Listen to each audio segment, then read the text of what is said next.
আমি গরিবের ছেলে, তাই টাকার লোভ সামলাতে পারিনি। আদালতে দেয়া জবানবন্দিতে এমন কথাই বলেছেন চাঁদাবাজির অভিযোগে আটক হওয়া গণতান্ত্রিক ছাত্র সংসদের বহিষ্কৃত নেতা আব্দুর রাজ্জাক রিয়াদ। জানিয়েছেন চাঁদাবাজির 10 লাখ টাকা তিনি একই সংগঠনের আরেক বহিষ্কৃত নেতা অপুর সাথে সমানভাবে ভাগ করে নিয়েছেন।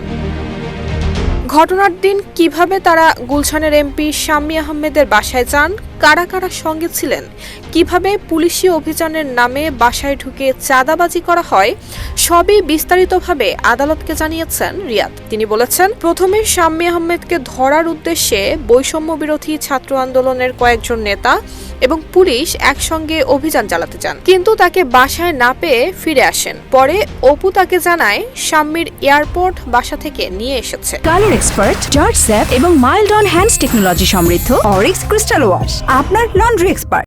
এরপর ওই দিন সকাল 10টার দিকে অপু এবং রিয়াদ এয়ারপোর্ট ফেরত দিতে যাওয়ার অজুহাতে আবারও শাম্মীর বাসায় যান।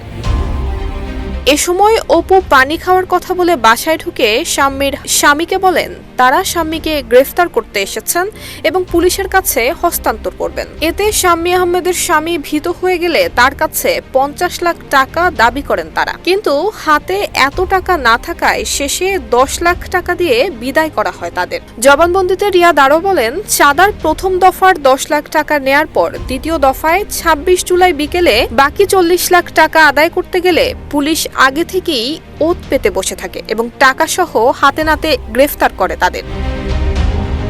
3 আগস্ট রিয়াদ সহ 4 আসামিকে আদালতে হাজির করা হয়। এ সময় রিয়াদ স্বেচ্ছায় স্বীকারোক্তিমূলক জবানবন্দি দিতে সম্মত হন। এরপর মামলার তদন্ত কর্মকর্তা এবং গুলশান থানার পুলিশ মহাপরিদর্শক মোখলেসুর রহমান তার জবানবন্দি রেকর্ড করতে আবেদন করেন।